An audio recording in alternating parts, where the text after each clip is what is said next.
जय हरी माऊली. आपण आलो संत श्यामबा पालखी सोहळा चिकलठाणा छत्रपती संभाजीनगर येथे.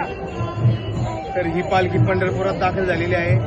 तर त्याचे प्रमुख आपल्या समोर बसलेले आहे. सर्वप्रथम बापूदादा दहीहंडे यांना विचारू आपण. दादा, ही पालखी काढाचं नियोजन आपण कसं केलं? जय हरी. जय हरी. नियोजन म्हणजे श्यामबाबाची पालखी 5 वर्षापूर्वी आमची परंतु काही कारण राहिली. यावेळेला निवृत्ती महाराज आणि काटेगुरुजी यांच्या मार्गदर्शनाखाली आम्ही त्यांना मदत करून ही दिंडी सुरुवात करीत आहोत. ठीक आहे. आपल्यासोबत आहे हरिभक्त परायण किसन काका दहीहंडे. काका, आपल्या दिंडी सोहळ्यामध्ये मला ज्येष्ठांऐवजी तरुणाई जास्त दिसते, त्याचे कारण?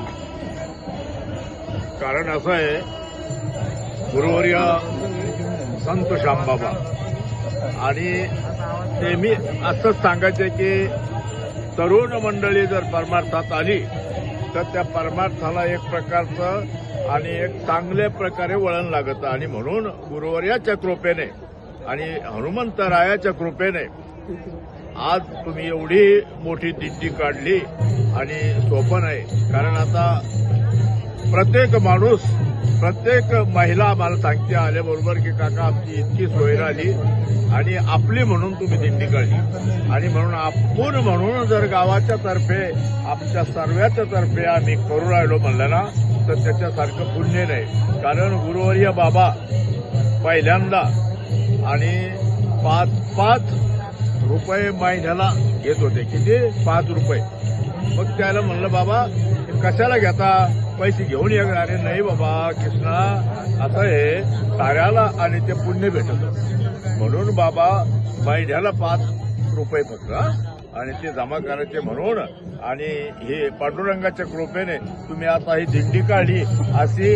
आणि नेहमी तरुण वर्गाला मी विनंती करतो की अशी काढा आणि तुम्हाला पांडुरंग परमात्मा आणि अशी बुद्धी देईन अशी. आणि परमेश्वराच्या चरणी विनंती करतो. थांबतो. धन्यवाद. मी सर्व वारकऱ्यांना इथं सर्वांना बाईट घेतले. तर सर्व वारकऱ्यांच्या मनात असं आहे की या दिंडीचं म्हणजे ते यशस्वी होण्याचं कारण ते आपल्या दोघांचं नाव घेत आहे. तर आपण याचं श्रेय कोणाला देऊ इच्छिता? याचं श्रेय पहिल्यानं सर्वप्रथम पांडुरंग, माता रुक्मिणी, ज्ञानराज माऊली, तुकाराम महाराज, नामदेव महाराज, सावता बाबा, नरहरी बाबा, अनेक अरण्याचे बाबा, हे सारे बाबाला आणि याची कृपा आहे. आणि याचं जास्त श्रेय मी गुरुवर्य संत श्यामबाबा यांना देतो. कारण बाबांनी 2 वर्ष 6 माणसं आणि एक हातगाडी घेऊन आणि दिंडी ह्याच वाट्यानं काढली होती. आणि म्हणून याचं श्रेय केवळ पांडुरंग आणि तुम्हाला बुद्धी देणारे श्यामबाबा, मी त्यांचं श्रेय एकट्याचं कोणाचं यायची सर्व आणि सर्वात मिळून सर्वाला श्रेय आहे. आणि संतांची कृपा म्हणून तुम्ही यशस्वी झाला असं मला वाटतं. धन्यवाद माऊली. खूप छान वाटलं इथं संत श्यामबाबा पालखी सोहळ्यामधलं वातावरण बघून. इथं माऊलीला बसलेले आहेत, आपण बघू शकतो. येथे तरुणाई उभी आहे. बोला कुंडली